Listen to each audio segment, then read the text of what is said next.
Hey guys, Professor Bill, Comic Book University. Bored. All right, talk to you guys later. Professor Bill, I'm joking. It'll be even shorter than last week's, right? Oof, last week's was bad. By the way, yeah, that was the police wanting to follow up on some stuff, so kind of had to go. Anyway, what's up, everybody? How's Tricks? What's up, Bagel? You want to come over and say hi, Bagel? Want to come up? Want to come over and say hi to everybody? What's everybody want to talk about? What's up, Silent Night? How you doing? What's everybody want to talk about this week? We doing some Snyder Cut stuff? We doing some Falcon and Winter Soldier stuff? What are we doing? What are we doing? What's going on? Come here. Hello, my girl. Are you going to say hello to everyone? Want to come up? Yeah, come on up. Oh, hello. Say hello to the peoples. You say hello to the peoples. You say, hey. No, you feel a little nervous being up here like that? I understand. You're a big girl now. You're a big girl now. What's up, Tommy? Derek? What's up? Yo, yogity, yo. What's up, guys? How's everybody doing? So, what are we talking about? Come on, I'm bored. I want to know what to talk about. Am I going to start pulling out toys first? Fine, I'll start pulling out toys. Hey, girl. Girl. I'll start pulling out toys because I got a bag full of toys. Oh, my God. What's all this? Oy. Okay, what do we got here? Okay, we have got. The heck is this guy's name again? You guys saw that I pulled out Robot Man not too long ago, and also from the Doom Patrol. I don't have Rita Farr. They made a big version of her. They made a little version of her. I hope they made a regular sized version of her. But anyway, yeah, 6-inch version from the old school DC classics of not Shadow Man, Negative Man, Mr. Negative, just Negative Man. I think it's just Negative Man. Anyway, yeah, Robot Man, Negative Man. Anyway, this guy, what's up? That Snyder Cut felt like an opera. Oh, his stuff always feels like an opera. Snyder Cut, Falcon, DuckTales ended. Whoa, the DuckTales ended? No, I haven't even watched a single episode of it yet. I know you guys said they were good, but sorry. Yes, John, Falcon and Winter Soldier's off to a. You spelled great wrong. You just spelled it Good.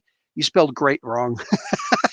But no, it is off to a good start. I'll admit it could go south. Who knows? Who knows where that could go? Oh, look at this. Look at this. I got some Alan Scott up in here. Hey, this is actually cool. It's like a little sticker on the front. I got Alan Scott, the original Green Lantern. What's up, baby? How you doing? How you doing? There we go. That's it. Aside from Jessica Cruz, I think I'm pretty much done. There's not really a whole lot else I need. I could probably get like a giant styrofoam ball and call it Mogo and just like, paint it green. But I mean, aside from that, oh, here we go. Best fighter, well, boxer at least, in the DC universe, Wildcat. Teaching Batman how to fight. And the only pose he's got, it's annoying with these old DC Classics figures. They only have the single jointed elbows, and you can't take off their hands. You can only like break them off. But this is probably the best and only pose that this guy ever needs to be in, right? Just like this. Come on, put up your dukes. Put up your dukes. I'll take the whole lot of you. I'll give him a left and a right. You got to watch the show, bro. I think I do. Well, if it's finished now, then makes it perfect. I think of Edge being enforcer of the Roman Reigns. Did he win that match? I don't know. Edge is. You remember when Edge came back and he's like, "I'm the ultimate opportunist." I have a feeling he's going to screw Daniel Bryan. You know what I'm saying? So that makes it perfect. This way, Daniel Bryan can lose, and he didn't really lose. He lost for the books, but he didn't really lose. You know what I'm saying? So I think that's perfect. It only made sense that he would be on there, because it's going to feel wrong if it's freaking stupid face Jey Uso. Like, Jey used to be awesome. Having Jey as straight up punk is just annoying, man. Talking about Uso Penitentiary. You know what I'm saying? Like, that was great. And all of a sudden he's just like, yo, my cousin mad at me, my Us mad at me. And like, I gotta do what he says. We're gonna choke out me and choke out my brother and choke us all out. And he the head of the tent. He gonna let us eat, yo. So I'm gonna get it. I'm gonna get him. I'm gonna get him. Like, he's such a little bitch now. My God, I hate that. Why do you gotta sip somebody out like that, man? That's just painful. Anyway, okay. You know what he needs to do? he needs to have a coming to God moment. And if it's not coming to God, it could be coming to something else. Rise, rise, the form of man, but gone, gone, the form of man, or rise, the demon Etrigan. How about that? How about that? Yeah, that's right. That's right. I seen this guy about a year and a half ago for $16, and I did not take him. So instead, I decided to buy him for, I think it was 30, 40 bucks for this guy. Don't tell my wife. Jeez. Okay, one of my favorite characters because of the design, not because of any story that's ever been told of him, unfortunately, but the Red Tornado. Bang. Not even the original Red Tornado in the comics, but yeah, the most popular of the Red Tornadoes. It's talking about Green Lanterns. This is Katmatoi, the daughter of, what's his name, Sinestro. Got her. Put her over there. Cyclotron. This is a character who's really important in what the heck is that dude's name? I always forget his name. Atom? Power Atom? What the frick? It's such a basic name, but there's so many characters named Atom, you know? And there's the one that grows. He's going to be in the Hawkman movie. I think he's probably going to be in the Black Adam movie. Damn it, can't remember. Oh yeah, the Predator series. Evan, really solid point right there. Dude really does seem like he's doing an Ice Cube impression. Who does a good Ice Cube impression? Crap. Who? Tell me. Let me know because Ice Cube impressions are my favorite. But you're saying Uso? Yeah, right. Jay Uso. What do we got here? It's hidden his twins gimmick. I know, but like when one member of a tag team gets hurt, you know what I'm saying? Like it's bad in general. It's bad. So you got to be careful with the gimmick that you take. And I liked him when he was a face going against his cousin, but like give him a reason to turn, not oh no, he's gonna hurt my brother. That just didn't work for me. Anyway, what else we got? I got something kind of cool that I don't know if you guys are going to be totally interested in, but it's Transformers related. I got some Black Canary, some screaming stuff. She actually has real, like these fishnets actually move. I did not know that about her. These fishnets actually move. I guess it makes sense. It's probably cheaper to just put some nylon little fishnets on the side instead of actually like, I don't know, do better than draw them in. Third smartest person in the DC universe. I happen to have Mr. Terrific. Hells yes. Hells yes. Fair play, baby. It's all fair play. Loving this. Loving this. Guy Gardner. The guy whose ring just seeps with energy. Just pouring out, sparking out. And here's the Arkham Asylum version of the Joker. This is a great freaking figure. His feet don't move. That's a little frustrating. His feet don't move, but everything else, like that's a great looking Joker. Super tall. Like looking compared to like Wildcat, because he's up on top. Like that's a great sight. He looks like he's so tall, but he's the same height as all the other figures. Let me put that there so he doesn't fall over.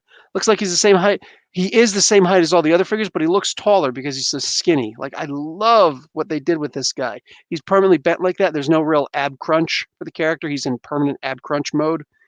Whatever. Tis what it is. And finally, the heck is this dude's name again? Capone.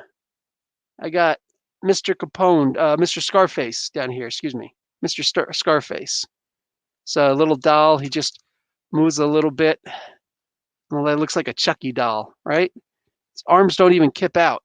They just go up and down. Whatever. It's a dummy. He's not supposed to do a whole lot. Be cool if his mouth moved. I mean, you could at least give me that, but whatever. This is cool. I like it. I like it. That's a cool ass little figure. I'm digging it. All right, let's put all these guys back in here. And I got one more thing to show you guys. Again, Transformers related. Might be related to that Devastator right behind me. Not saying anything. I'm just saying. And then we'll start talking about some Snyder Cut and everything else. Or if that tag team partner gets a DUI. You know what's so funny is that, like, you know, Vince McMahon doesn't even care, right? He just looks at that stuff as an excuse. Usos are an incredible tag team. And if they get a DUI or if they get, you know, in trouble, they get busted for drugs or whatever, they're just like, oh, well, But if a lesser tag team gets busted, like, oh yeah, we have to make an example of these guys because of Jeff Hardy has never gotten in trouble for all the drunken driving and drug stuff and everything that the pills, right? He's never once gotten in any real trouble. How often is Randy Orton? There's the biggest one. How often has Randy Orton gotten in trouble? Right? For all the times that he's been caught doing drugs, busted, no show, lates, and all that stuff, shows up and he's intoxicated. There's all those stories of Triple H seeing him on the bus and just looking at him just like that. It's like, but he never gets in any real trouble, right? This guy should, they got the 3 strikes policy that apparently don't apply to somebody like Randy Orton. You know what I'm saying? When you are an amazing talent, right? They don't care. They're just like, oh, okay, cool. But if you're just a slightly lesser talent, they can't think of anything to do with you right now. You know what? I don't feel like paying him anyway. Put him on suspension. He's not allowed to work anyplace else, but he's not allowed to get a paycheck from us either. You know what I'm saying? Just suspension. Yeah. I know how it works. Okay, here we go. Here's this thing over here. Lord Kinboat, what's up? Sabah, welcome Sabah. How you doing? So we got this guy here. Something for the Devastator, the Gravity Builder. Right here, right? I'm not going to pull them over because that's when everything goes and starts breaking and popping, but oh yeah, that's right. So this is what it comes with. This is what it is. The whole thing, this thing costs $15 US.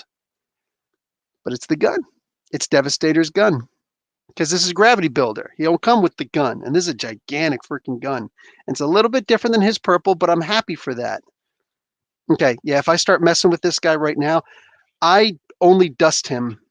Like, that's all that I ever do with this guy. Shoot. Just messed with him. He just clicked. Okay, everything feels like it's about to fall right now. Okay, guys, this is not the time to be doing all this stuff right now. Oh, shoot. It feels like everything just wants to fall all of a sudden. Dag. That is not even cool. All right, let's try and avoid things from falling. Let's see if I can get things underneath each other and not caught on. Jesus, I got drumsticks over here. Okay, you know what I'm thinking? Thinking this shelf is a mess. I need to fix this damn shelf.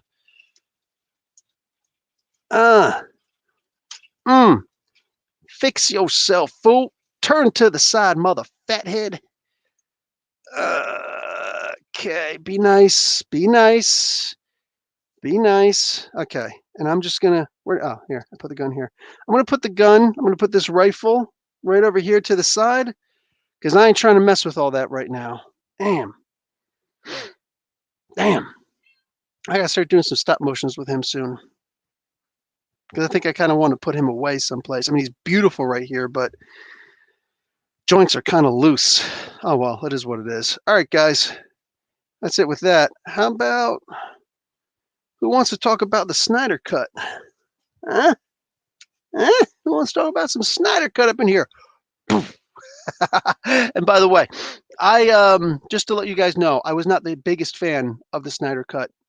I understand its importance in the world. I genuinely do, and I love that it exists. I'm glad that it exists. I wish that it was, for the most part, the original one, just so it could be done.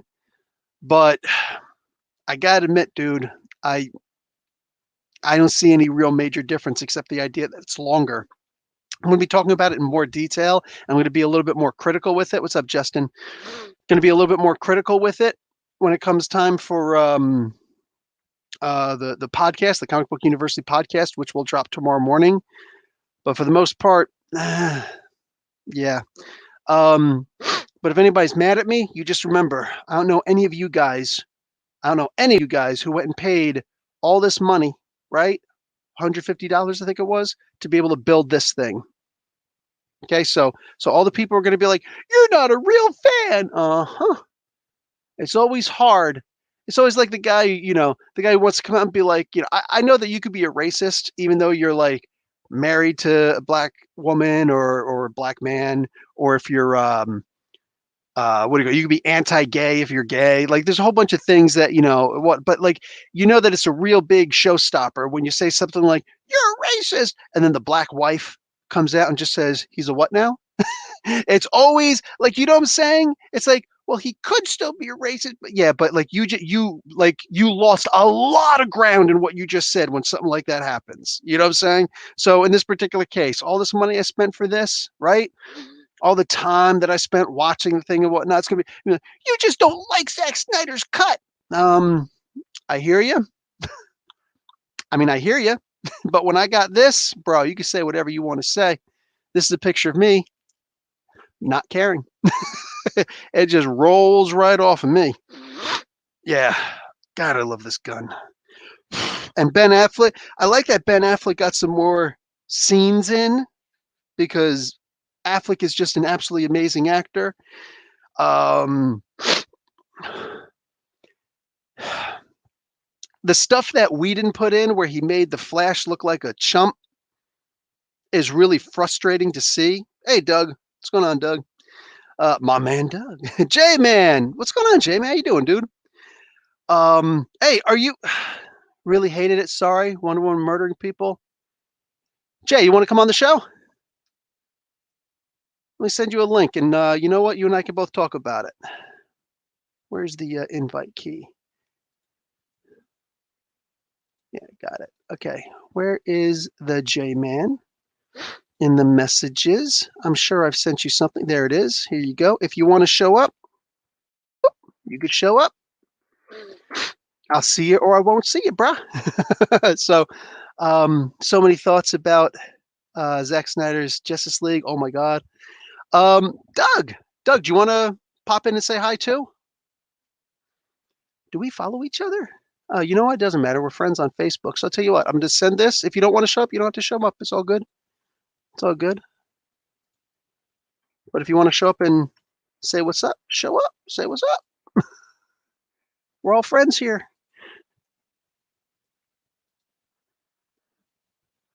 Okay, bang. So, yeah. And you know what? Maybe I'll do this more often. Maybe I'll bring a couple people in, once in a while. Just it's cool to actually be able to talk with you guys a little bit more often. You know what I'm saying?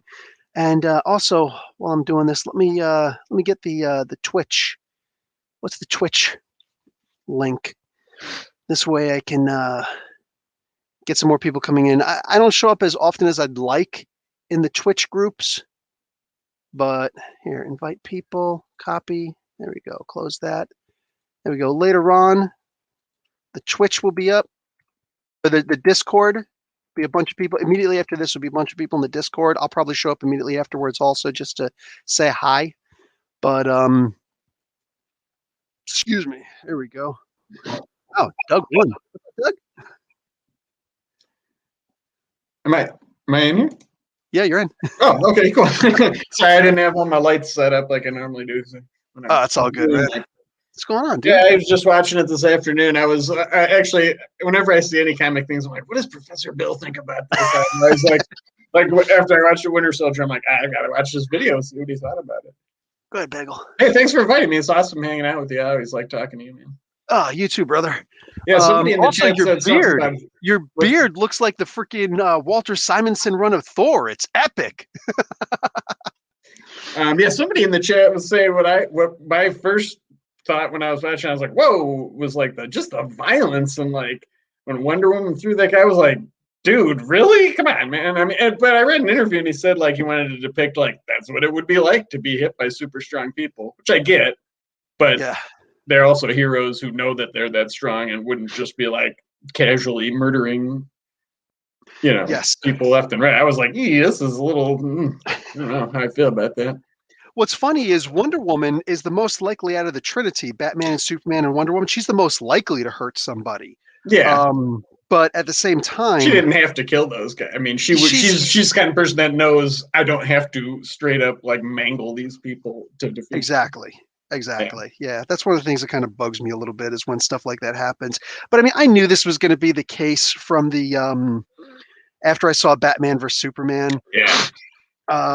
Man of Steel wasn't quite so bad. The ending was a little bit whatever, but like after Batman vs Superman, it's like, dude, Batman started and ended the movie with a gun.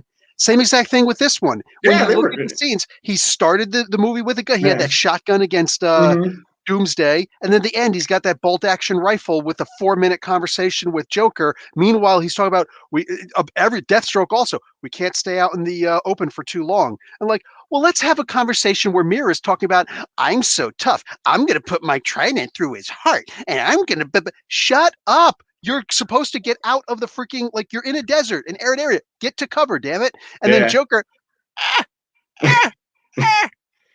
It's like somebody freaking just hit this guy over the head, put him in a freaking crate, and bring him along, because holy crap, a 4-minute conversation, and then what happens at the end? Superman shows up. That's what you get for being stupid, people. That's what you get for being stupid. It's just, you know, the whole time, like, and I mean, they're two different universes, and, you know, they're two different things and all that. But I just thought, like, man, when I watch the Marvel movies, like, I just care about the characters, and, like, I get, like, misty, like, you know, watching them, like, man, these people are sacrificing on head. None of that. And one of the weirder things was, like, why didn't they tell anybody in the world? You know, like Avengers, and that they kind of, it's like the world's aware that the Chitauri attacked, blah blah. It's like, you know, Bruce Wayne, at the end of the day, it's like he's just a dude. So he's like, yeah, we need people like us. It's like, you aren't like them, man. I mean, I mean, in the context of these movies, he has not done enough. So it's like, wouldn't you be better served by letting, like, I don't know, the militaries and nations of the world be like, hey, I got proof there's, like, aliens from, I mean, they know they're aliens in the world, in the universe. They know they warn people. It's kind of arrogant, like, yeah, I could tell everybody, but I'm just gonna get like 3 people and see if we can stop it, even though it took like everybody on Earth back in the day. Yeah. And no Omega beams. That was a letdown too. It was just like grunting Darkseid. It's like he wouldn't jump down and be all physical. He would just like have his hands behind his back and float around, fucking zapping people. You know what I mean? Exactly. Well, they did have the one scene where he used the Omega beams. Oh, did he? I didn't watch. I didn't finish the whole thing, to be honest. But. Oh, it was actually towards the beginning, whatever. Yeah, there was like one really quick scene. I think he took one of the Atlanteans and slammed against the wall, and then there's the Atlantean who's trying to move behind me. He's just like, boom, and just like, okay, good, gone. I was like, oh yes, but there's no movement, so whatever. Yeah. That was cool. But yeah, exactly. I wanted to see him with his arms behind his back, and just really having that look, you know? Yeah, because he's not like a down and dirty brawler, except when when people really challenge him, like Superman, like. All those arrayed people who would just been like, and they, you know, his beams would have just went through all of them. It's crazy. What's up, Jay? Hey, how's it going, guys? Hi, Jay, man. Nice to meet you. So nice you loved the movie, right? Oh my God. I mean, guys, so honestly, I hated it so much. I didn't like anything. Oh my gosh. Wonder Woman. Didn't feel it. Like Wonder Woman murdered all those, like, so those guys want to blow up the museum and they don't care about taking hostages. So just walk in and blow it up. Why is there a timer? But anyway, it's a movie. So Wonder Woman shows up and splatters people into the wall, and there's blood splatter. There's school children there. And then I'm like, okay, that was pretty rough. And then that guy is out of ammo, so she could just punch him. But instead, he's out of ammo. She uses her super blast, incinerates him, destroys half the building. They wanted to destroy the building, so she did it for them. And I'm thinking, and then the little girl's like, I want to be just like you. You want to be a murderer? Maybe those guys were brainwashed. Maybe there was I know that guy, the lasso, the guy's like, oh, we're working alone, but maybe that was part of a conspiracy. You could have brought them in for questioning. It doesn't matter. These are not the actions of a heroic Wonder Woman. Like, I don't know. If you went back in time and told me as a kid, like, there's going to be a Justice League movie, I'm thinking, wow, this is going to be incredible. We're going to see all these heroes come together and form an alliance. And it's like, Batman goes to Aquaman. Do you want to join? No, I don't want to. Well, the world's going to end. Yeah, but I don't care. Okay, but you protect this community. This community is going to die. I don't care. I want to drink and go to the oceans. It's like, okay. And then it's like Cyborg. Oh, F the world. But the girl you just gave $1 million to save her life is also going to die. Oh, I don't care. Okay, you don't care. It's like, okay, this is not the coming together of heroes, you know? I don't. And then there's no Superman. Okay, so what am I watching? Like, so this is Man of Steel, which I hate as well. But anyway, He goes through all this. He dies at the end of Batman versus Superman, and you think now he's going to be resurrected and be this great force for good. Nope. He resurrects, and his first instinct is to beat up everybody. Well, why is that his first instinct? Wouldn't he be confused? Like, he was. I actually like that scene. Same thing with the Joss Whedon version. I liked that. I think that was great. It was also a great moment for Joss. I didn't realize that it was actually I thought that was a Joss Whedon thing where he had where he had the Flash, running, and the Superman's eye goes boop. And he's like, I see you, and then Flash is like, oh shit! Like, I thought that was great. And I'm like, that must have been Joss Whedon because freaking Zack Snyder isn't that funny. Zack Snyder doesn't do the funny stuff, right? No, it turns out that was actually Zack Snyder who did that. I talked in the Comic Book University podcast every Sunday morning, where it's like, he was told, you have to do, you know what? That's actually something from Nerd Doug. Always be hustling. Yeah. What I learned. Oh, sorry. No worries. What I learned today was surprising. So I had thought all this time that a lot of it was filmed and Joss came in and filmed some stuff and finished up. That's not the case. Almost all of what's the original film is what Josh did, and almost all of what's in the Snyder cut was already filmed. So it's like, not only did he film new stuff, they just totally left out tons of stuff, and I could totally see now why Ray Fisher has been pissed. Man, did they do hit Cyborg dirty? It's like, because all that stuff was filmed, they just didn't use any of it, and it's like, yeesh. Like for a long time, I was like, what's this guy's problem? He just wasn't in it. It's like, no, he was. They just didn't use any of it. See, you can clearly see that's something that does go up a lot higher. And I don't know if Walter Hamada necessarily needs to be punished for this, but everybody else did get punished for this, and it makes sense because it's just one of those kinds of, I don't know if you want to call it institutional racism or whatever, but it's like, obviously Joss was told, listen, it's got to be funnier than what Zach does, and it's got to be a whole lot shorter. He gave a 4 hours worth of stuff. No, we can't have this. It's got to be a lot shorter. Also, it's got to be widescreen, not this box screen stuff. So he's like, all right, cool. I'll go and I'll do it. And also bring down the budget a lot and bring down this, bring down that. I hate that they had Joss Whedon do that. He just wanted to come in and do a Batgirl movie. That's all he wanted to do, and he didn't get the chance to do that. So that sucks. But here we get to see his bad behavior behind the scenes and on the set and all that stuff. It came back to haunt him finally after all these years. So I guess time was up for him. But he did make it a lot shorter. Lots of stuff had to end up on the cutting room floor, but it's one of those things where you're saying, well, why did it have to be literally every single one of the black characters? I mean, even when we say that it's not related to the Cyborg story, if you want to say, okay, let's not do the Cyborg story. Okay, but how come you also decided to take the thing with the Flash, with Iris West? Yeah. How come she had to be taken out also? So, yeah, I can see right there where it's like every single black person seems to have been taken out of the movie. I said in the CBU podcast where Ray Fisher was pissed off that they took out his barber, the only black barber who took care of all the black people's hairs in the movie. All the other barbers got a credit. He didn't get a credit. Oh, really? It's like, okay, yeah. So it's one of those things where it's like, yeah, clearly there's some serious racism there. That's a mindset. There's something wrong with you guys. You need to fix your freaking lives. You know what I'm saying? That was clearly racist. But he left in a bunch of the funny. So here's a bad guy that I'm going to try and talk some good things about now.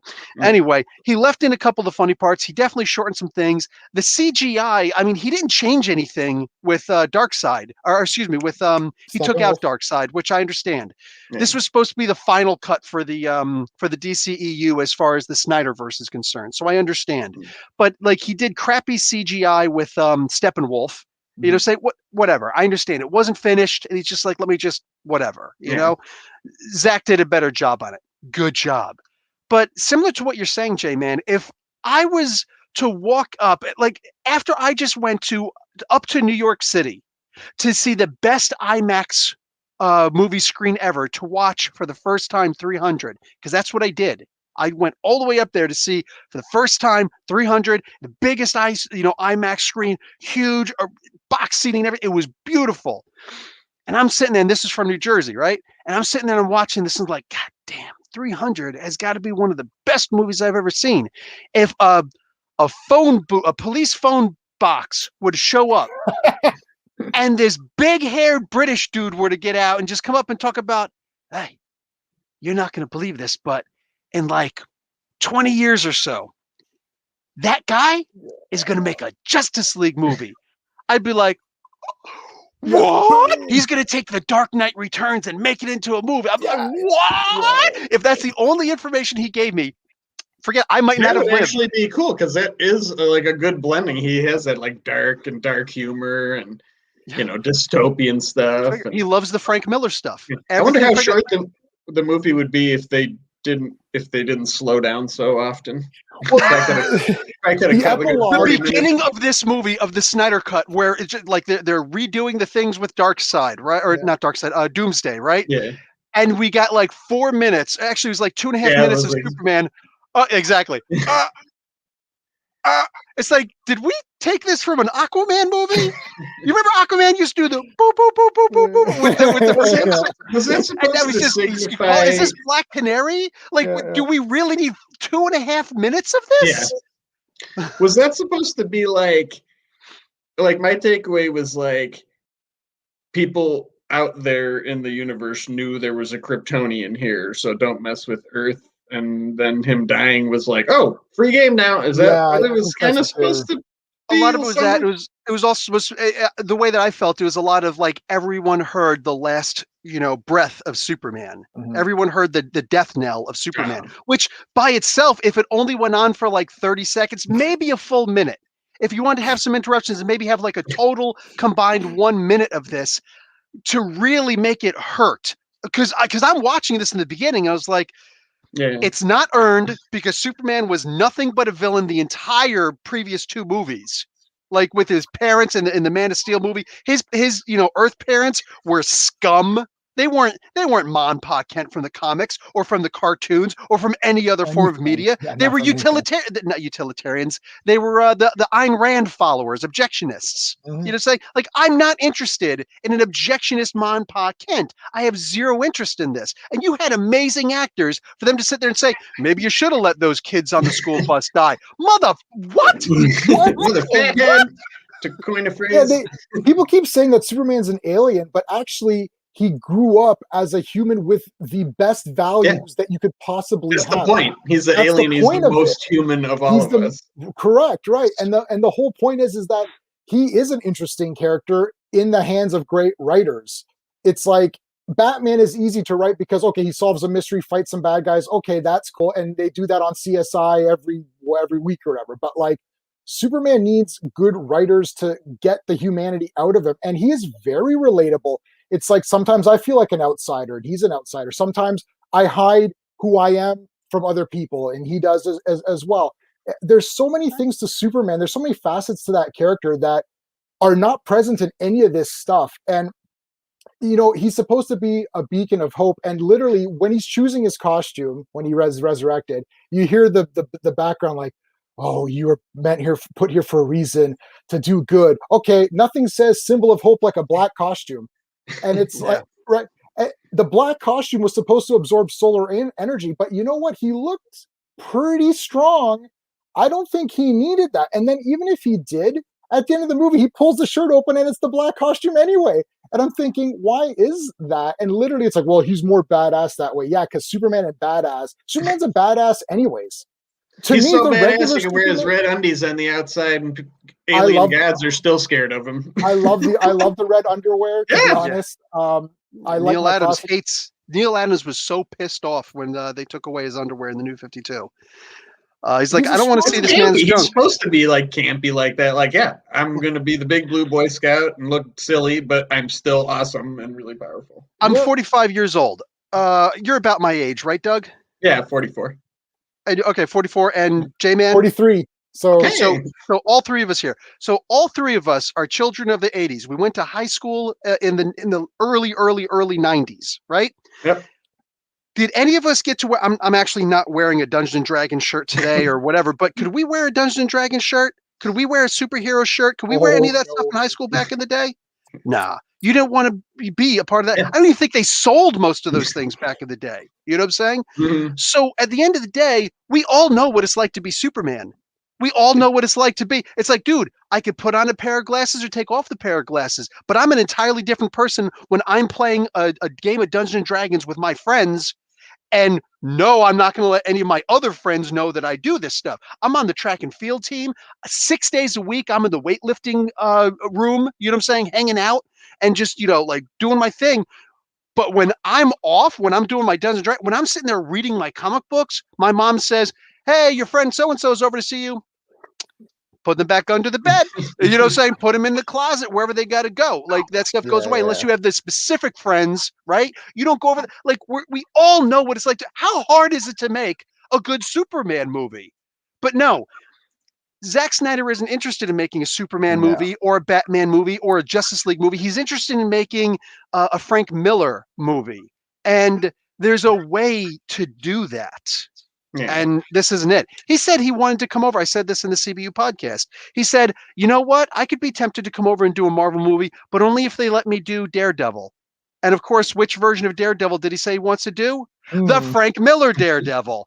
Dude, no, thank you. I don't need your slowed down and your, like, it'll look beautiful, but it'll be a horrible superhero movie. No, thank you. And he's not going to take direction. It's not going to make sense with any of the other stuff. He doesn't know how to play well with others. He doesn't know the superheroes. For the love of God. Yeah. Again, both this movie and the Batman vs. Superman movie, Batman began the movie with a gun, ended the movie with a gun, and he's literally got one rule. Yeah, right. You just don't care about the characters. Like, even, and even those stories like you just mentioned, they're sort of like, like it's a mini series, right? Like a limited run. They're a contained story, but they still have the context for comic fans of like, I know who Batman is. Like, so him being this dark turn is the exciting thing. But like when it's a movie, that's a different media. And so it's like you don't have all that context of viewers that came to it, like, knowing Batman, like, oh, this is Batman when he's old, and he's already fought crime, and that's why he's grizzled. Like, new people, like, why is Batman killing? You know what I mean? Like, they don't know that. Yeah. Okay. Comics have been going on monthly forever. So when you're reading Superman, he'll become electric blue or whatever, and then there's Cyborg Superman. You have to change it up a little bit because comics continue on forever, and you can't tell the same story. But if you want to reach people out there in the generic audience, like my mom, for example, or like my in-laws who don't know anything, they go to see a Superman movie with their family and they're like, he just snapped Zod's neck. You're like, whoa, that was kind of violent. And they're like, is that what Superman is? And they're in shock and they're like, this is not Superman. It's like, I can't take my kids to this Justice League movie. It's very violent. And the thing is, it's like, why is that? It's like, well, this is going to be hardcore. This is serious. Dark doesn't mean it's serious, and 4 hours doesn't mean it's epic. It's like the epilogue is absolutely awful. Martian Manhunter is the worst person on ever because he literally shows up after the fight's over and says, hey, can I join? Where were you like yesterday? And I don't know why he impersonated Martha, because that was weird. And didn't that come up? Like, didn't Lois say, hey, Martha, remember when you came to my apartment and talked about this? It's like, no, I didn't go to your apartment. But Batman is like, I watched Harley Quinn die, and when I effing kill you, Joker, I'm going to make you die slowly. It's like, is this how Batman talks? And then also, does Joker care about Harley Quinn? Like, he's trying to get back. He's like, oh, I killed your girlfriend. I don't care. I'm Joker. And if he's going to do that, why doesn't he just kill Joker? Like, if you want to just have killing, just kill Joker. Yeah, that's a good point. If you're off criminals, like, no big deal. Why don't you kill like the worst one ever? Right. And he's like, well, you need me. Why? What does Joker offer a team in like what tactical? Tactical. Like, I don't understand. It's like the one person who you could almost justify killing is the Joker, and he's still alive, but everyone else is dead. And it's like. It's so it's kind of reflective of the comics to me, from my perspective, though, because like I've always read, I like all the characters and I read all sorts of comics, but I always liked Marvel because you just cared about the characters more, and they seemed like they had more to lose. It doesn't even get into their personal lives at all, let alone make you care about them. It's like they are never not in superheroing mode, so it's like there's no stakes. They're just telling you the world's in danger, or like telling you all these things. It's like. But I was saying to Bill before you came on, J-Man, like I watched Endgame just I've probably seen the movie 20 times and I still get like misty at the end, just like when on your left, and like strapping on that shield and standing there against this whole big army and everything. It's like, man, these people like sacrifice stuff and like stand for something. And lost stuff. Yeah, first 10 minutes of Falcon and Winter Soldier when he's out there flying, I'm like, oh my god, Falcon's the best, dude. And I'm like, oh my god, yeah. Like, did you guys see Superman and Lois first episode? The first minute he lands, he grabs the car, puts it down. He's got the Max Fleischer, and he comes up to the kid and he's like, hey, he goes, oh, my mom made it. Your cool costume, my mom made it, which is out of what was it, what was the name of the comic? I don't know. It's a direct line from one of the comics. Action Comics #1. Yeah, I know that part, but I mean the line. He says, "My mom made it for me." That's out of Man of All Seasons, I believe. Superman of all for all seasons. For all seasons, yeah. And he flies off. I'm like, yeah, that's Superman. He's a happy guy. He inspired. That kid is inspired. That kid is gonna go and have a great day and help someone who maybe doesn't want to help. And look at okay, I've got superheroes everywhere. Oh, nice, Superman, man. right? You think I would have had all this? Like my entire thing is X-Men. You think I would have had all this in high school? I would have been beaten up. This was more inspiral. Yeah, inspirational. I got that. I haven't read it yet, and I didn't see you review it because I haven't read it yet. But I bought it. Don't watch it. On a different tack, Jay, man, you brought up the other big thing this week, which I was just blown away with Falcon and the Winter Soldier. That was just. Oh my god, it was like movie quality, that aerial fight. And again, you just cared about the characters. Like this scene where he's just talking to his sister was like more engaging than like the 4 hours I spent watching Justice League. And I felt for those characters. I felt that I'm like, oh man, they're gonna lose their boat. And she's like, look, you've been gone. I've had a hard time keeping this up. And they go to the bank, and you know what? And it's like all that's done. It's so like precisely good. It's like relatable. It's relatable because the guy at the bank's like, look, man, it's like I can't do this. And then they're like, yeah, well, I was gone for 5 years exactly, but new rules of the bank comes in. They tied my hands, and he's like, I like you, but I can't do anything. You're like, oh man, this totally sucks. And I'm with them, right away. And it makes it more heroic though, because you see those things like this guy's personal life sucks, and he's still going to go out there and risk everything for people he doesn't even know. And yes, exactly. Yeah, that's what's cool about it. That's why they're heroic. But instead, what they needed was Martha to show up and say, you don't owe these people anything. Yeah, just so weird. What was that thing with Martian Manhunter at the almost end of this Justice League movie? Like, what the hell was that? He just shows up. You could say I'm this, and you could say I'm that. And how about you could just say the answer? Like, he's just looking for a name. Also, don't say your name is Martian Manhunter, because with all due respect, the people who don't know, I mean, I guess it works now because it's only the super fans who are going to be watching this. But like, if this was in a movie theater and you put that out, people are going to be like, what the f- is a Martian Manhunter? That's something that your enemies would call you. That's not something that you would call yourself. Why did he? You did dub him that. Was it Batman? No, it was him, because that was like way back in the day. Oh, yeah, it might have actually been Batman. It was way back. Because he was brought here by some guy like experimenting with teleportation, right? And he just like pulled John Jones from Mars like accidentally or something. I think is how he got honestly here. There's so many different. That's the problem with DC. There's so many. I admit to not being the biggest Martian Manhunter fan, so I don't know if that was the original story that there was, but I remember like he was just the regular old human being walking around. He was a detective, so calling him Martian Manhunter made sense back in what was it, the 60s. You know, like it made sense. But nowadays, just call him. You can call me John. John Jones. That's good enough. You know, that's relatable. Exactly. But instead, turn around. Oh, like what is this? Oh, like, what is this? Oh, I'm gonna cheese for the camera. There's obviously a camera on this person. Bruce Wayne could honestly care. He's just like, could you finish whatever the hell you're saying, because I need to go back and take a nap on my beach lake house. Like, what the hell? It's just like he's like, okay, I'll be in touch. Was the guy who played? You can some people call me Martian Manhunter. Was Harry Lennox the guy who was Martian Manhunter? Gary Lennox? Harry Lennox. I know the actor. He was like the general in Superman. But he's in like Blacklist, and he was in like The Matrix and stuff. Let me look him up. I don't know. Henry Lennox. Remember the guy at the end of Man of Steel when the satellite One fell? of the scenes that I forgot to mention that Zack Snyder did. I don't think Zack Snyder had this scene in there. He didn't. No, he didn't have this scene in there when Superman first comes up, and then Batman shows up on the scene, and like and at first I'm thinking this is actually a great idea. When I saw it with the Joss Whedon cut in 2017, I'm thinking Bats doesn't have any place to go. Like there's no buildings to climb. Like he's out in the middle of a freaking park. This is like Batman and Spider-Man both have the same weakness. If there's nothing to latch onto, you're toast. Right. Like where are you gonna go? All wearing all black and gray and possibly blue, and there's green park everywhere. Where are you gonna go, Jelly Bean? You know what I'm saying? It's like Naruto. You're in a bright orange suit, calling yourself a ninja. Where are you gonna hide, in a bowl of jelly beans? So like I'm thinking this guy is screwed. You know what I'm saying? And in the Whedon cut, Superman comes down and grabs him, picks him up, and he says, "Do you bleed?" And everybody in the theater, bro, I don't care what anybody said. The Whedon cut sucked. Shut up and actually pay attention to the room, because everybody in the theater at that point was like, yes, because that was the scene where he got back at him when Batman said to him, "Do you bleed?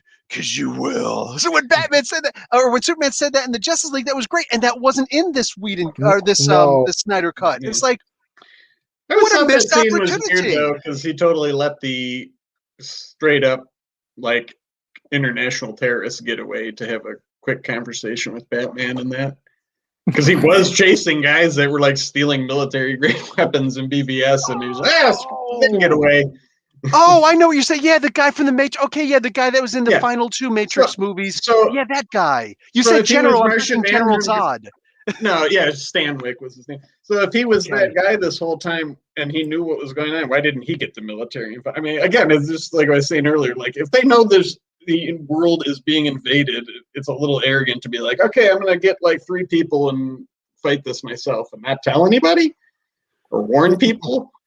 Right? Yeah, the citizens didn't matter in this, which the civilians didn't matter. Sure didn't in any of these Zack Snyder movies. I think I remember back when Man of Steel came out, they speculated that like 1.2 million people died in Metropolis, but they took time to have a quick kiss in the rubble of corpses. Well, first off, the Superman and Lois love connection makes 0 sense. It's not earned in the slightest iota of a bit. It makes 0 sense. It is not earned at all in any of these movies. But one thing that is the idea that in the beginning of BVS, that was the exact same scenes, and they actually showed a side-by-side. Some fan went and put a side-by-side. The time it takes for the Metropolis fight in Man of Steel is the exact same amount of time that it takes in the beginning of BVS. And they actually put them side by side together. And you can actually see different scenes of the exact same things happen. Like when the 3 lines are coming down, like you see them in the other movie also. And it's like, holy crap, this guy, like, Zack Snyder is an effing cinematographer. Whatever genius when it comes to putting these scenes together. Nobody does more beautiful scenes than this guy. I'll stand on that hill and I'll take any oncomers. This guy is amazing with that, but he just doesn't understand the characters. Right. But like that was the scene. Like this was Batman's view, Bruce Wayne's view, where he's just like, there's nothing I can do to protect the people of Metropolis. My people are dying in a building. This is all happening too quickly. Holy crap, what the hell's going on? What can I do? You know? So that was the only time when this mattered. But throughout the rest of that movie, there's like one scene where they're like, oh, we got Doomsday to an island so he won't hurt other people. Okay, cool. Thank you. You're actually caring about other people and whatnot. That makes sense. But then you come over here and there's all this stuff. Like with the Justice League, it's like, dude, you're not paying attention to what's going on here. None of it made sense. Freaking Batman's trying to stop the guys with kryptonite, and Superman shows up and stops Batman, who's trying to stop the guys who have kryptonite. Good job. Good job. You're in X-ray vision. Yeah. The characters are what make it. Like, for me, it's like the characters is what I'm paying my money for. And Marvel's done a pretty good job, for the most part, of capturing the essence of whatever character they're bringing to life. Like Captain America, it's like, again, there's so many iterations of these characters. They change back and forth in comics all the time. But if you think of the generic thought of when I think of Captain America, what do I think of and picture? They've brought that essence to the screen, and people have responded. And they've responded big time because, you know, Captain America is amazing. And they've always put the characters first, regardless of actors or any outside factors. Like, people really like Iron Man. He's very popular. Robert Downey Jr. was a bigger star at the time, but Captain America is the leader of the Avengers, and he is the best character. And even when Sam Wilson in the first opening acts of Winter Soldier and Falcon, he's talking about how great Steve Rogers is, and I'm getting goosebumps while Sam Wilson is talking about Captain America, and he's like, I can't take this shield. Which, as soon as he did that, I'm like, no, you do deserve the shield because of what you're saying now. But anyways, that's called good writing. But he's like explaining why it's so important to have these characters, and this is why the Marvel movies resonate. Like, even the people that like, I'm very interested in what they wanted to see out of Justice League. Like, what did you want to see? Did you want to just see super-powered beings fighting other super-powered beings? Then you got that.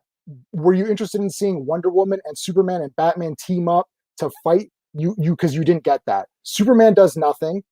Batman does absolutely nothing in the final moment. Like, he gets together the team and then he's like hanging on a cliff or something, and while Wonder Woman and Aquaman fight everybody. It annoyed me too. Here's one guy who's making a movie, Zack Snyder again. Did you see the scene where they were looking at Darkseid? Like they just finished killing. They chopped off Steppenwolf's head. They sent him through the thing, and like, you know, the what do you call it? Granny Goodness inside. I'm just like, it's Granny Goodness. Oh shoot! Like, I'm getting happy about this. And all 6 members of the Justice League come walking forward, and they're just standing there, right? And Batman, particularly, he's right there. What's the very next scene they show? Oh, Batman is hanging off the side of a cliff, and they have to go up and pick him up really quick. It's like, but he was just. I've never liked Batman in Justice League stories that way, because it's like, he just can't hang. I'm sorry. I mean, he's smart, he's tactical, but it's like, dude, a parademon would punch him and just turn him to red mist. Like, they're super strong. Like, he just cannot survive in those situations. I can see him taking down a parademon, but I don't want to see Batman out there, you know, going up against these big time, you know, heroes that Superman is having a hard time fighting. And then, like, you know, Batman is the one who winds up saving the day, and he goes back and he's having a hard time with Calendar Man. What's going on here? How am I supposed to believe? I can believe one, I can believe the other. I can't believe them both. You know, so I just stay away from Justice League with Batman. I can't do that. J-Man, what I was thinking with Falcon and Winter Soldier, when the scene you were talking about, you know, when he was getting on the shield, I was like, I bet you this series is going to be about Sam proving he is, you know, I think so. Like, he'll have to make those, you know, super hard choices and be that symbol, even though he, you know, Cap trusted that he would. I think he needs to learn from himself. Like, I'm worthy of this. That is right. Can make that play. That's going to be the growth of that character, and they've done a better. So if you look at Falcon Winter Soldier as Superman and Batman, someone who's more in the light and someone who's more in the dark and needs to redeem, Winter Soldier is still doing a better job because he's trying to right the wrongs in whatever way he can. That stuff with the old man. Okay, guys, I don't know. I did not. Moving. So you know what? I didn't pick up on it. I'm such a goof. So I'm watching, and then he goes to the old man's house. I'm like, oh my God, that's the guy he killed. How did I not pick up on that immediately? I have no clue, but I have goosebumps right now. I was in shock. I'm like, oh my God, no, it's that guy. Yeah. And I started getting so sad. I was like, oh, this is terrible. Because they showed you instead of exposition. Like, there was no hieroglyphics that explained 30 minutes of Darkseid's backstory. I don't know how Wonder Woman figured that out. Yeah, she gleaned a lot from looking at those things, man. I was like, when she was talking to Bruce, I'm like, you looked at like 3 pictographs and you put all that together. Like, wow, okay. It's like, and it's the exact thing. It's like, oh, look, there's Darkseid. So he never changed his clothes or look in hundreds of it. It's exactly the same picture. It's like, okay. Anyway, but they're showing you. Zack Snyder's Justice League is mostly exposition. And like, there's a tape recording. Victor, let me tell you about all your powers. It's like, okay, all right, thanks. That's annoying. And then the things they don't explain are the things that don't make sense. Like, case in point, Batman, world's greatest detective. He's got the freaking Batcave. He's like the only thing that Batman has is that he's smarter than you. That's the only thing he's got. Rich. Well, that too. Well, that comes with being smart. Superpower. But rich can be a superpower. But when Wonder Woman just comes walking in, it's like, oh, I think I need to upgrade my system. No, it's actually really good. It took me a whole minute to figure it out. Well, we don't need Batman then. Right. Bottom line, we're done. Batman, you can now leave. We've got Wonder Woman. F you. Goodbye. Yeah, the best he can muster for his own personal defenses wasn't took a minute to buy from one Yeah, how person. did she do And it? that makes perfect sense with the Batman vs Superman movie, where world's greatest detective, and there's Wonder Woman. Not only is she 5 steps ahead of you, she also stole your stuff, and now you're begging her, "Can I have my stuff back, please?" Like, Yeah. Jesus Christ, what do we need Batman for? What is the purpose of him in any of these movies? Yeah. And the one character they shouldn't have gotten rid of, since they were doing the Frank Miller Dark Knight Returns stuff, was where's Green Arrow with only one arm? Yeah. You know, like, can I see that? Or Green Lantern, I think that I was thinking when I was watching this, and they were in the, they showed him in the original Justice League too. But like, it struck me as I was watching this one in particular, was like, well, back in the day, it took all these people coming together, right? Like men, Amazon, which was kind of funny that like the other two had these like elaborate defenses, and humans like, let's just put it in that hole in the ground, like not even that deep. But anyways. So I was like, oh, the Justice League kind of reflects that. It's like they have an Atlantean, they have an Amazon, they have somebody from the world of men. It's like, man, they should have had a Green Lantern. And he's an original Justice League member. In the comic, here's the thing: they weren't. Just really quick, they weren't allowed to. He wanted to have John Stewart, but they told Zack Snyder, "We're not going to give you John Stewart." He said, "I want John Stewart to be in this," and they said, "We're not going to give it to you because we're going to do all of these other, excuse me, Green Lantern characters in their own movie, and then the TV show also." Yeah. But no, wait, question. Why didn't Batman go to Mara? Because he goes to Aquaman. It's like, well, you're just a drunk who does nothing. It's like Mara can control water and stuff. It's like, let's just get her.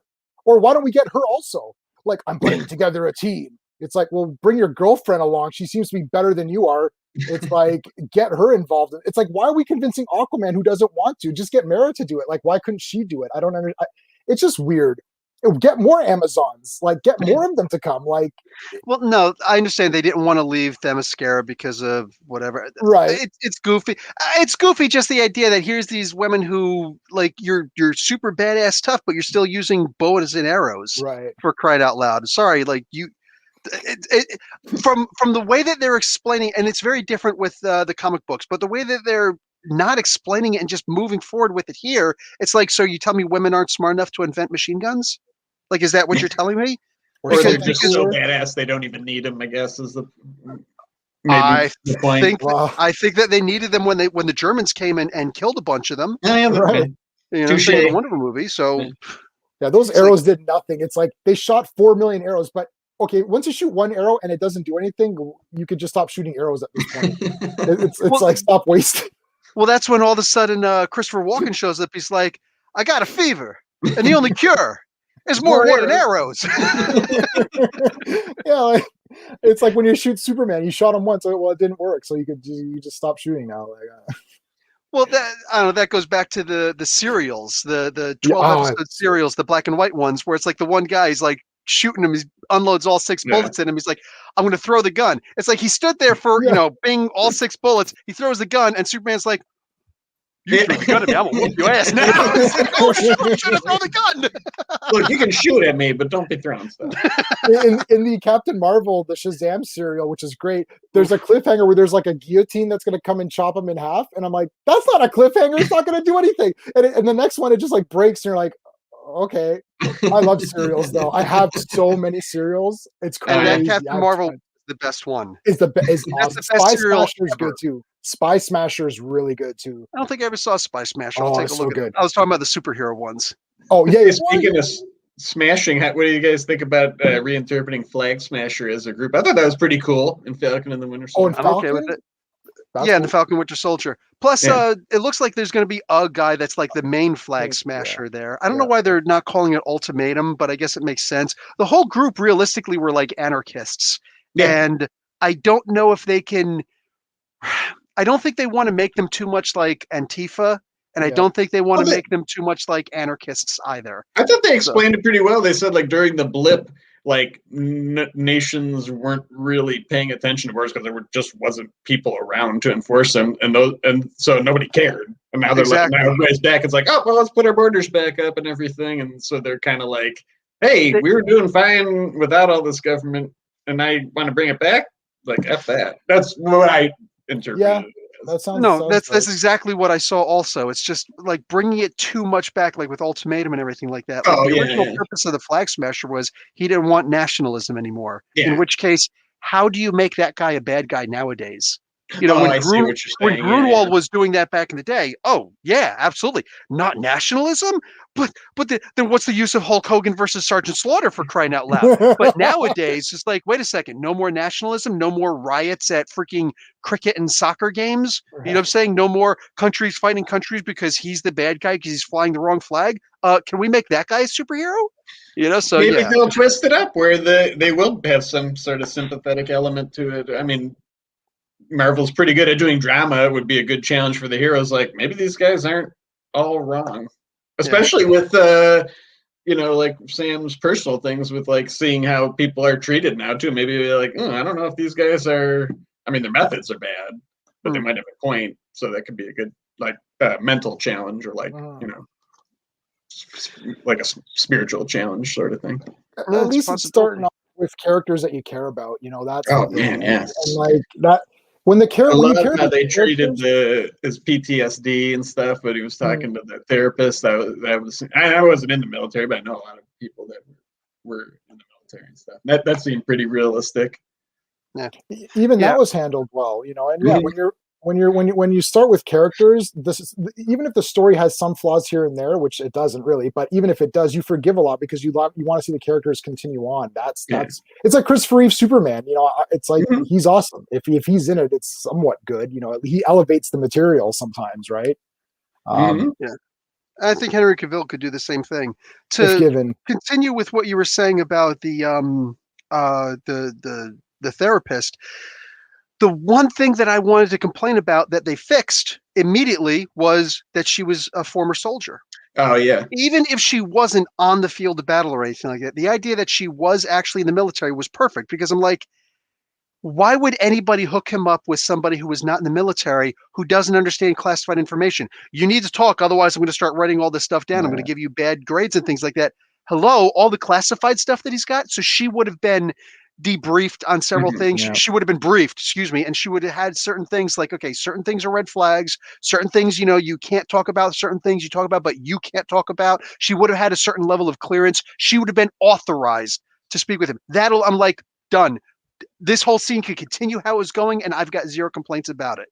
It's little things like that are going to make them, make a show for me. It's like, you thought about it. Good. That's all I need to hear. Yeah, they thought about it. Someone thought, okay, there's a therapist. Let's have a scene. It's like, no, what is this therapist? Let's give her some sort of character to work off of. She's not just there to have him talk to someone. And right. What was her name? I don't remember either. Because it doesn't matter. It's the idea that she's still believable, even though we don't know her name or don't remember her name. Must be in it later, though, because she's in that other scene in one of the trailers where him and Sam are sitting in together, like a briefing room or whatever.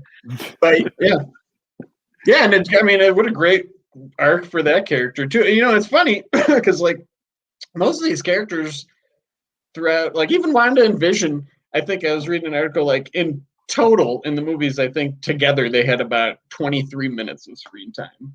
Oh wow. And people cared about him enough to like watch his show and let him develop more. And like same with Bucky, it's like he wasn't really in it that much and he was a villain. And it's like, and now you are totally sympathetic with him because they're like, wow, this guy's like just his only consciousness in the last 100 years has just been like, hey, wake up and go murder a bunch of people, and then we're gonna painfully wipe your brain for stuff. So this is something where the different aspects of casting. This is why whenever somebody asks me, who would you cast for? I was like, dude, I'm not a caster. I know what I don't know. Because they look like them doesn't mean like exactly. Case in point, my wife and probably half at least, I'm being very, very generous. Probably all women out there love the way that Tom Hiddleston looks. Loki, right? They're just like, this is a really good looking guy. This guy went and murders people. He goes and like pulls person's eye out in the original Avengers movie, for Christ's sake. And everybody's like, but he's a complicated character. Mother what?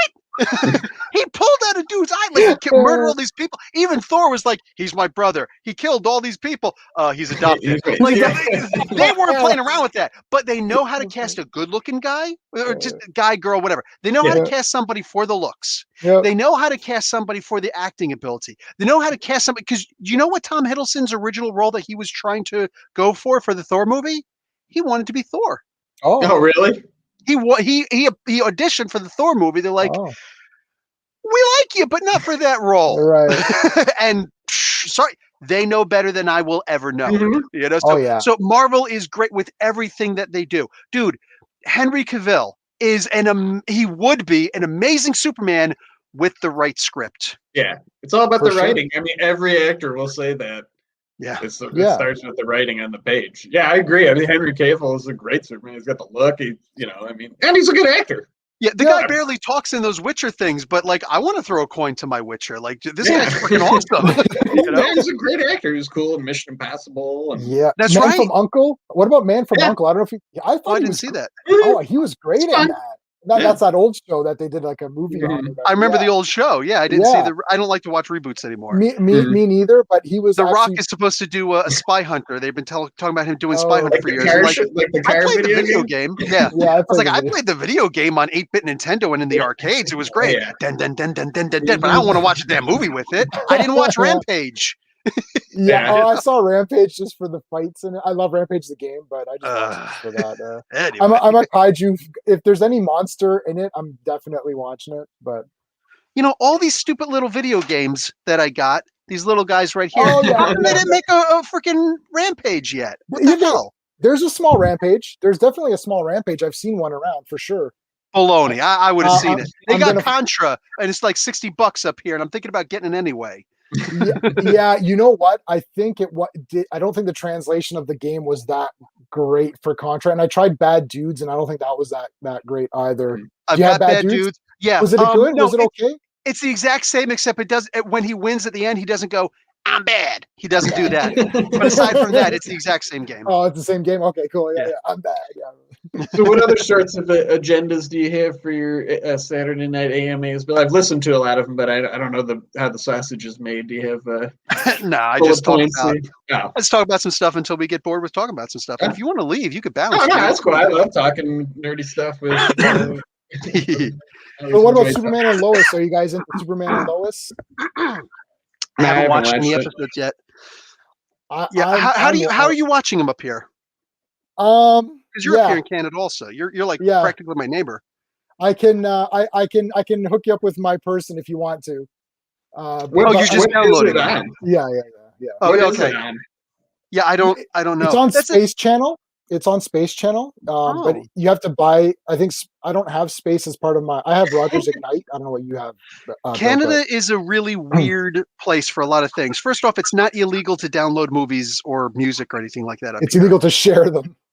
It's illegal to share them, but not to download them, which is so weird. You can download. I think that's pretty standard. I mean, like when you take torrents and stuff, it's the person sending it out that's doing the illegal. Right. They get it. No, there was a woman in the States, the first woman, she was charged like tens of thousands of dollars. And I think it was $12,000. And she was like, just so you know, I'm never going to be able to pay this. But they were like, we got to make an example out of you for other people. And that, I don't know if that fell flat. I don't know how to follow up on that, but yeah, they tried to make a big deal of everybody doing that. But like I said, here, what is it? I was downloading Game of Thrones. And like everybody else was when I first got here, because like I just got here, I wasn't planning on staying. I was planning on downloading the season and going back to Saudi, and I wound up not going back to the Middle East. But I downloaded them, and they actually just sent a letter, or not even a letter. They called us up, or they sent. I don't remember what it was. Anyway, I remember I called them up. I was like, "Hey, so I got this letter. It was an email. That's what it was. Like, hey, I got an email. Blah blah blah blah blah. Like, yeah, ignore that. I was like, are you serious? You guys are the ones that said it. He's like, listen, it used to be for the longest time that we didn't even bother sending you guys the letters because we don't care. Nowadays, they made a law that we have to send you the letter. So nothing's going to happen. Download whatever you want. We don't care. They don't care. Nobody cares. So I'm like, okay. But I stopped anyway because when I realized I'm not going back. But there's certain things like with the Snyder Cut, I've got Crave. Here you get it with the Crave network. with my Samsung Smart TV, I don't have to buy a larger package. Like with the WWE Network, I can't go to the WWE.com and download the app for only $10 like you can do in the States. Here, I have to go to Rogers or Bell, the two big cable companies, buy the tier 3 package, and then I can get those add-ons like the WWE Network. You know what I'm saying? So I don't. So when I watch WWE, I'm watching the shorts that they put out for free on YouTube. You know what I'm saying? But that's a Crave, rabbit hole, isn't it? Yeah. Oh my god! Every so often I get caught up. Now, like, I don't know. Let's see what's in wrestling, and then you're just like, oh, I'll just watch the next one. I'll watch the next one. Right? You're gonna watch it forever. Next thing you're watching documentaries about Triple H's career and stuff, and the Undertaker one was good. I watched the 4 parts. I'll admit, but with the Crave Network, I can get direct from my so I pay the subscription fee for that, and then I'm able to watch those movies. Okay, awesome. But then when you come to Superman and Lois, now I got to buy the Space Channel for that, and they don't have that available here. So if I get it, I would download it. I don't want to download it, so. Yeah. So no. I mean, I could share it with you if you want to, because I could download it. I see it on torrents sometimes. So I actually go to the torrent site still to see what the latest music is. Alice Cooper has a new CD out. Yeah, it's called Detroit 2010 or 2021. Wow. So I'm just like, okay, I got to go up to Walmart and try and buy this one of these days. Oh my god. Yeah, it's Alice freaking Cooper. Let's go. Wow. I'm not going to download it illegally, but yeah, actually, I could probably Spotify it too. Yeah. But I like to, I like to have all of my actual physical CDs. You know what I'm saying? I like to have the physical CDs. So I had about 4,000 DVD, Blu-ray, VHS combos, and I sold about 1,000. And my entire room, this entire shelf up here is literally all Superman. It's that is all these two shelves are all Superman related stuff. And then that behind me here, this way, that's Batman. That's all Batman. And then Marvel's underneath. And then, you see my Swamp Thing. I see Wonder Woman behind you. Oh, wow. Those are all Swamp Things over there too. Over your right shoulder. With Return of the Swamp Thing, I love the Return of Swamp Thing. I will fight people if they don't like it. That's fine. That old movie? The old one with Heather Locklear. She talks to plants and stuff.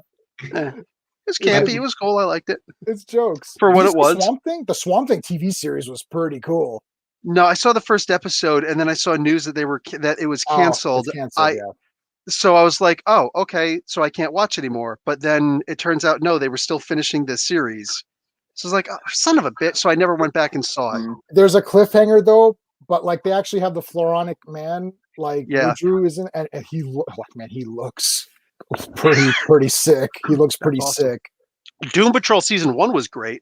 I just got those on Blu-ray. I haven't watched them yet. I buy all superhero Blu-rays, and I'll probably buy the Zack Snyder Justice League just because I buy everything. I have to buy it. I bought Batwoman Season 1, so if I bought that, That is what it is. Yeah. I'm waiting for Season 2 of Doom Patrol to come to DVD, and I'll buy that because I really want to see it. I think did it come out? I think it did come out. Not on DVD yet. I would have seen it. Wonder when that New Gods movie will come out. That's second season, right? About that. Wait, does the complete what? Okay, it's not available up. Bullshit! How do you have that? No, dude. It's the J-Man. Mississauga Walmart. the Square One Walmart. I was going to say there are 5 Walmarts in Mississauga. The city's huge. Square One. Square One? Okay, I guess I got it at Square One. Yeah, I have it right here. Yeah. Son of a gun. Okay, I guess I'm going there. Square One is the biggest mall, they say, in North America. Seems kind of interesting since we have the Palisades Mall in New Jersey, but whatever. If that's what they want to claim, sure. Are you in the States, Doug? Or yeah, Ohio. Yeah. Square One's pretty large. It's pretty large. But yeah, that Walmart has that. And what else? They got a few other things too. But yeah, it's I was able to get that there. I was shocked. I was like, oh, Blu-ray. I'll grab. I think they may still have some left actually. And I got this a couple of weeks ago. If not, they'll get another supply. They'll get another. They'll get it again. Yeah, I'll check it out for sure. Right, cool. Man, I'm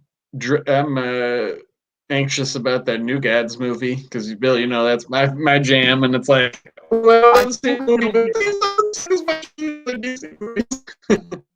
Oh, you just Megatroned out. And I was saying, please don't suck as much as these other DC movies, even though I'm super excited. I don't think it will. Zack Snyder has absolutely nothing to do with it. And what's the name of the girl who's doing the movie? Ava DuVernay. Yeah. Ava DuVernay. She turned down doing the Black Panther. Oh wow. So she's somebody. Oh yeah, she's like an Academy Award winner, isn't she? Yeah. So she did whatever that movie was with Oprah Winfrey that didn't do really well. Oh, I know. There Wrinkle was in like Time. a fantasy movie. Wrinkle in Time. Wrinkle in Time. Thank you. Wrinkle in Time, It was a confusing book, and it was just a really boring movie. I walked in. My wife was like, "I liked it for what it was." It's like that tells me right away it sucked. But that's just my lousy opinion. I walked in when they were all just talking and flowery speech, and it's like, and Doug, you're a writer, you know, when all you've got is flowery speech, it means that you're trying to cover for lack of substance. So I looked at it that way. But the idea that she's putting together a movie that when she says that she turned down Black Panther because she couldn't do it the way that she wanted to, that makes me kind of happy. This is someone who is not going to do something that she doesn't want to do. She's not going to do something if she can't make it good. She's actually she got Tom King to help out with that. Yeah. I'm not a huge fan of Tom King, but I did like Tom King's Mr. Miracle. So that alone, like I'm good with that. So if that's what we're going to be focusing on, let's go. And man, Kirby, I mean, I love all that Kirby stuff. So Jack Kirby's the best. It's so surprising to see how big of an influence Kirby is to the world, you know? Yeah. Even I was just watching like on the Disney Plus app, all the Marvel movies have like extras and behind the scenes stuff. And I was watching Thor Ragnarok stuff and Thor I mean it's Ragnarok. pretty obvious, but but like Taika Waititi said, like a lot of that set design, he's like, I just gave people like the production people like Jack Kirby thing, like make this, with all like just the weird lines on all the walls and the background and everything. That was my favorite Marvel movie. That's my favorite Marvel, just because it's Jack Kirby. Like I just watched it, I'm like, wow, I'm in a Jack Kirby world. I actually bought the art book. There's an art book for all of the Marvel movies, but I bought all three Thors, but I bought the Thor Ragnarok one. It's amazing. It's just the designs. It's literally just Jack Kirby world. I don't even care what's going on. It's not necessarily the best story or whatever, but I'm like, this is just the Jack Kirby world. I can't believe it. I'm so enthralled. Here's a fun fact for you. Did you know? I forget the movie, but it had Ben Affleck in it, and it was based on that Iranian hostage situation. Fargo. In the 70s. Not Fargo. No, Argo or something. Argo. Yeah, Argo. So Argo was the name of the fake movie they were making, which had concept art by Jack Kirby. Actually had a script and everything. I was like, make that movie. I've seen the concept art. I was like, I want to see that movie. Yeah, the spies actually went over there with art from Jack Kirby with the screenshots and everything. Yeah. That's amazing. Yeah. It was like a sci-fi space opera, basically. And it had like a big, it was like New Gods stuff, but the original Thor movie also, I talked to Walter Simonson. He's in New Jersey also. Oh, really? Okay. He was saying, he's like, when I went into because they brought me on set the one day because, executive producer, just to give me the paycheck and to cover all their bases, because that, that's the Actors Guild, and the Writers Guild and all that stuff. They have to cover all those bases. So they brought him on, and he says in the back, they actually had not Baldar's helmet, the one where the wings went out like that. They actually had it back there, but they didn't use it in the movie. I'm like, oh, that's so heartbreaking. He's in the movie too. Yeah, but they didn't have they didn't have that helmet. But they made it, and it looked good. He said, "I'm like, damn, that's that quality that Marvel does, man. Where they like, even if you don't see it, it's there. Yeah, I wish Thor even if it was just for like the actors to know it was there and give them that extra little oomph or whatever. I wish Thor wore his helmet more because I like him with the helmet. Remember in Adventures in Babysitting, the Thor helmet saved the day because Vincent D'Onofrio. Yeah, that's right. That was him, wasn't it? Yep. Yeah, he was the first. He was the first. No, he does. Does he predate the Lou? No, he doesn't predate the Lou from the TV show. I think it actually does predate the. It might actually predate the Lou Ferrigno Thor or Hulk Returns. Return of the Incredible Hulk. Return of the Incredible Hulk. With the crummy Daredevil too. Yeah. Well, that was the trial of the Incredible Hulk. Oh yeah, that's right. And the death of the Incredible Hulk was actually supposed to have Iron Man, but they didn't want to spring for the budget. Yep. Oh, that's crazy. But yeah, like Daredevil admits he's blind in that because he goes, "Do you see what I'm saying?" And he's like, "No, I don't see." I'm like, "Why would you say that? That's weird." Oh no, it goes even more. He's like the Kingpin. He put the bright lights in there. It got me. He's like, yeah, but he didn't know your weakness at first. They tried to use it was the sound. He's like, at first they used the bright lights because he was like lights. That didn't work. So it was like camera or sound. He says sound, and that's when all of a sudden the sounds come in. He's like, he knew my weakness. No, he actually used light first, so he was just trying to cycle through some stuff. Yeah. Like I Superman. haven't seen that in forever, and I remember that so well. Yeah, like when Lex Luthor was hitting Superman in the extended Superman cut with Christopher Reeve, he comes in, he shoots him with bullets, and he freezes them, and he flames them, and then Superman just keeps walking through, and he breaks through the door, and he's like, "Take the gentleman's cape." Yeah, all the different things they were trying to do with him. That was the director's cut, right? Yeah, the extended cut. the extended or whatever. He's like, my mother lives in Hoboken. Oh, the Gene Hackman. Like, yes. Yeah, the original Gene Hackman one. That was great. Otisville. What a great movie. Yeah, Jesus. I know. So, Bill, I would feel remiss if being here with you if I didn't ask you for some quick comic recommendations too, because I'm pretty sporadic. I don't get them every week. So, like, what's the well, some of the ones that I got. Comics, dude. I'm going through. I didn't actually read my Noctura yet. Really I heard sad. That was really good. I hear it's really good too.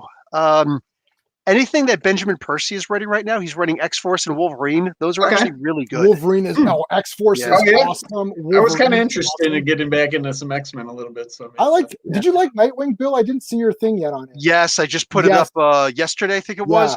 Holy crap! Anything Tom Taylor writes, I'm going to check. Okay. I actually didn't even buy the physical copy, but somebody told me, "Oh, Tom Taylor's doing." I was like, Tom Taylor's doing this? I didn't even hear this. So I got it on Comixology. So it's great. Amazing. When I go back to Carlos again this weekend, this Tuesday, I'm going to pick up a physical copy of it. It's just such a good one. It's great. Anything that Al Ewing is doing, he's doing Sword, he's doing the Immortal Hulk. You want to get into a guy who does space sci-fi writing like this guy. I call him when I interviewed him, I was like, dude, you're like the Alfred Hitchcock for sci-fi. He's like, wow, that is a huge compliment. Thank you. He's basically the next Alan Moore, as far as I'm concerned. Wow. He looks like him, talks like him. Yeah, the guy's just absolutely amazing. Man, you've been getting a lot of cool interviews and stuff. You know, over time. It's been awesome watching your channel grow. By the way, thank you. Yeah, it's awesome. It's the only comic book source I go to. I always buy Superman. Yeah. Okay, so Bendis' Superman versus Zack Snyder's Superman. Oh dear. Well, Bendis, because I'm going to say at least Bendis cares about the character. Yeah. Like, I mean, yeah. Did some big change? I have seen like headlines and stuff, and people like complaining about it. But like, is it what did they do with Superman, or is it just Bendis? Well, he revealed his identity. He grew up. He made John grow up fast, which was sad. I swear, Jonathan. Well, Super Sons, Jonathan Damian. That was like the damn best. So Batman's son Damian and Superman's son John, they were in the adventure or the regular old Super Sons comic book by Peter J. Tomasi. The absolute best book that DC was doing at the time. It was so amazing seeing these two. They were cracking jokes with each other. They were helping each other. Oh, really? They were hurting each other, competing with each other. Just that sounds fun. You remember when Damien disguised himself as the bus driver? he actually kidnapped John's bus just to mess with him, his school bus. Like, are you freaking kidding me? So good. Yeah, like it was just the bet. They had to hide up they did the thing where the dinosaur in the Bat Cave, they have a plug where you can hide in, and go figure it's in the butt. Like, how is a butt joke funny? How is a dinosaur butt joke funny? But somehow, like, I'm laughing my ass off at this. It was just an incredible series. And then Peter Tomasi told me himself, like at Fan Expo Canada, he tells me himself, he's like, yeah, Dan DiDio calls me up. He's like, we're going to end the book. I was like, why are you ending the book? He's like, well, I gave exclusivity to everything Superman related to Bendis. And Bendis said, I have no use for a Super Sons book. And that was it. Oh, jeez, really? That was the end of it. Yeah, that was the end of it. It was dirty. Now look, Bendis is actually a really good guy. He's got lots of adopted kids. He cares. He has written some amazing stuff before, but like he kind of has this narcissistic thing when it comes to Mm. writing, and he's writing super. He's an Ohio guy. Yeah, he's from Cleveland. Yeah, he's actually Right from then. Cleveland. He's like, I'm from where Superman was born, Yeah. dude. So yeah, but now he's living in Portland, Oregon. But he's just getting really narcissistic. He aged Jonathan Kent for the dumbest reason, and it's Yeah. like we are missing out on all these amazing stories now. I'm actually Because surprised why? they still have so much. They still adhere to so much like in universe continuity with comics these days. It's like, okay, just let writers tell the story, and it's like, you know what I mean? It's like if there was a Super Sons book, so what? Then just imagine it doesn't have anything to do with it. They've got the digital version of it come. Challenge of the Super Sons now, The yes. which I have Yeah. not actually read Yeah. any of it yet. I will get it though. I've I been know reading them. They're really. It's by Tomasi again. It's Right. really fun. It's just there's no use in me doing a review for each one. Nobody's looking at the reviews. I've got Right. like just over 100 views on them. Like it's not worth my time. But when it ends, I'm going to do a spotlight story for all of it. Yeah, really good stories though. Brainiac just showed up, and it's like, Oh yeah. yes. Well, Bendis actually threw a jab in his last issue too when he was talking about John. I don't know if you know. There's a panel or like where he says like, "Oh, I'm not just going to be Damian Wayne's partner," or something. Like he threw a little jab in like, "Oh, I can do more than just have adventures with Damian," or it was, I can't remember now. It was a while ago where I'm like, you know what, that was not needed. Like, yeah. And Superman revealed his identity to the world, so everyone knows who he is now. I mean, whatever, that could be undone in 2 seconds, right? Yeah. So it's like whatever. If Daredevil can do it, Superman. Abracadabra, everybody forgot. Yeah, Yeah. I mean, again, I don't mind shaking things up, but like, You saw in the Nightwing book though, Tom Taylor did that. Also, he threw a quick little jab. He's like, "Hey, don't shoot a dog in the head." All of a sudden, he's going to wind up getting amnesia and forget who he is and stuff like that. It's like, oh yeah, because they just did that with Dick, yeah. Richard. I guess Richard Dick. or whatever. to comic writers' credit, though, I mean, in the modern day, man, it would just be hard to keep a secret identity. I mean, Oh yeah, especially you know, nowadays. yeah, that's got to just be like a major like hurdle for comics people in general. Like, Yeah, like everybody's got a camera. You know what I'm Yeah. saying? Like a Yeah. really good pixelation camera just walking by, whatever. Everybody's got one. So Yeah. yeah, it would be impossible nowadays. so it's perfect time to bring back the Fantastic Four. Oh, the Fantastic And, Four. I was thinking in movies and stuff, but yeah, I actually did. Oh, read some of it. They are. They just hired somebody to do the first script. Oh, They just wow. hired a writer. Yeah, they're talking about getting John Krasinski, I think, for Yeah. for Oh, okay. Mr. Fantastic. Cool. Yeah. He looks So cool. yeah, they're trying to get a few things together. They're going to do that before they start doing the X-Men stuff. Now they own both of those properties back from Yeah, Fox. there was, I always liked the X-Men FF team ups and stuff in the comics. Like, were they trying to save Kitty Pryde? Was like the Yep. original one, and like And Dr. Colossus. Doom was. Oh yeah, and like Dr. Doom was helping them, Yes. helping her. Yeah. Yep, that 4-issue limited series is great. They did, yeah. That most recent one, yeah. That was No, awesome. that was by Yeah, Zardowski. No, I'm talking about yeah, the old one from Zdarsky. back in the 80s. Oh yeah, okay, yeah, that's cool. But this recent one was really cool. With I didn't like the way that Yeah. Zardowski's one ended. oh Dr. Yeah. Doom creates Sentinels, yeah. and the X-Men don't make them their mortal enemy. Right. It's like, dude, you just created You created Sentinels, Dr. Doom version of Sentinels, which didn't seem any tougher than regular Sentinels to me. You know what I'm saying? Yeah. I know that not Nate. What the hell's their kid's name? Franklin. Franklin. Thank Franklin. you. I know Franklin shows up and he like uses God powers, one more time just to get rid of them, but it didn't seem like they needed. I didn't feel like there was any major threat there. It's like, Dr. Doom Sentinels. Are the X-Men having a hard time beating them up? I still see Wolverine tearing through them and stuff like that. I was like, so what's the big deal? Why did we need him to do it? To make the battle end faster? But it's like how they didn't walk up and just say, Doom, Magneto used to be our main enemy, but he's on Krakoa now. Yeah. You are our main enemy right now. You made Sentinels. Your ass is grass. Like that should have been the biggest thing, and I just didn't see that. It didn't continue in the Dawn of X. It didn't really play a factor in the other. It's one of those ones where it's almost like it was outside of the Dawn of X. It's the first time that world or Zardowski's a journalist also, Doug. You'll love Chip Zardowski's work. Chip Zdarsky, is that his name? Chip Zardowski is his his name. It's his pen name. I forget what his real name is. Chip Zdarsky. He's actually doing an interview right now at Paradise Comics. He's doing a Steve signing. Murray. I Steve never Murray. knew that. I've heard that name so many times. Chips that actually. He was at the Mississauga Library. I met him at the Mississauga Library. He was just at the library doing nothing. Like he was just at one of these comic things. It's like, and he's just sitting there. Yeah. Next thing you know, you're going to tell me that Ryan North was sitting to his left. No, I'm telling you. Chip Zdarsky's sitting there, and it's like there's nobody there. Oh, okay. Because 3 years ago, he was actually at the Mississauga Comic Festival, and that's where I met him for the first time. Yes. Oh, okay, yeah. And Ryan North was to his left. Okay, was he?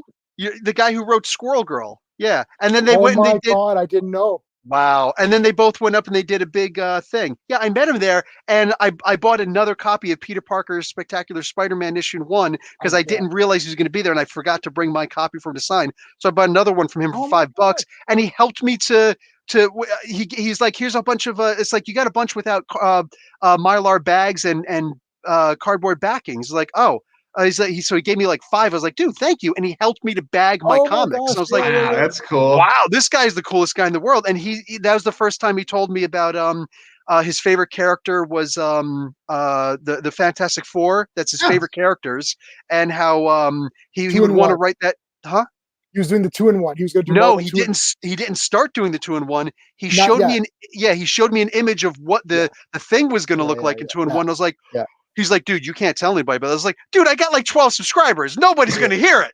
You know, saying, but I'm not going to say anything. I promise you. This is when I first started. And like, so it was like 4 years ago. Yeah. Oh my God, it was great. Yeah. You're a YouTube sensation. He was, there was a guy in front of me who had his portfolio, and Chip went through it in the nicest. It was actually quite long. And I was like, you know what? Like normally I'd be like, okay, come on, let's go. But the thing is that he was so kind to this person, and he went through every page, and he's like, okay, in this panel, I think maybe you missed, an opportunity to have a focal point here, or have like a close up here. And he's a writer and an artist, and so he can get you with both. Yeah. Oh, dude, and I was so interested myself. I'm kind of you don't want to cut in, but I'm kind of like, what's he talking about? Let me see what's going on there. Right. And he went through every page, and I was like, wow, it was so kind. And this person, like, I thought they were going to like cry, honestly. Like they were shaking. They're so happy.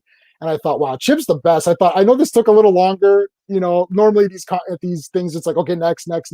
But I was like, it was really nice. So he was a really cool guy. He was very nice. When you got any kind of audience, I'm sure Professor Billy probably relates that to, and anybody just appreciates your time with them. It's touching, right? I mean, to you and them, but it's just like, wow, somebody actually wants to know what I think about this and stuff. It's cool. No, it is. Sometimes I get silly with it too because it's me. What do you call it? Somebody caught me at Niagara Falls Comic-Con my first day there, and they're just like, "Holy crap, Professor Bill!" I was like, "Hey, what's going on?" I was like, "Yeah, dude, holy crap, I can't believe it." I was like, "Oh, well, if you know me, apparently you know my work in porn." And everybody was looking. I was like, "I'm joking, guys. I'm joking." And he was like, "You really are this funny." I was like, yeah. But anyway. Even when I saw you at Gotham, I was like, "Oh my God!" Because it's like I was watching your stuff or whatever, and then I was like picking up some back issues of Action. I was like, "Holy crap!" I didn't realize how tall you were either. I was like, "Whoa!" It's like, nobody ever does. Yeah, we like 6'6" or something. 6'5", yeah. 6'5". Yeah, and I'm 6 feet myself, so I'm like, "Holy crap!" I'm like, this guy's like taller than I am. I recognize you two, and we both had the mask on, so that was cool. It's like, yeah, it's like, wait a second, I know you. Yeah, it's like I got my big forehead or whatever. So like, sure, that's what it was. Well, hey guys, I'm gonna get going, but it was awesome chatting with comics, and thanks for the recommendations. Cool. Also, I'm gonna check out Super Sons. What's Nerdarchy doing right now? Well, let's see. We still got our live chats every week, and we're always looking for guests. So maybe we'll have Professor Bill back on sometimes, noon Eastern. We have 2 channels now. I got Nerdarchy Live, which is where all our games and the live chats are, and we do Monday night live chats. I saw on the Company of the Nag Facebook group that you guys were doing that, but I didn't actually know that it launched already. Son of a gun. Yeah, and then the main channel is just new videos every Monday, Wednesday, and Friday, and we got our website. It's cooking. And we've got some cool staff writers over there too now. And me, having a lot of fun doing nerdy stuff. Wait, more than one staff writer? Yeah, we got Robin, who we played with them before. Robin Miller. Yes. I still haven't put up our Atlantis campaign. Oh yeah, that we did together. Yeah.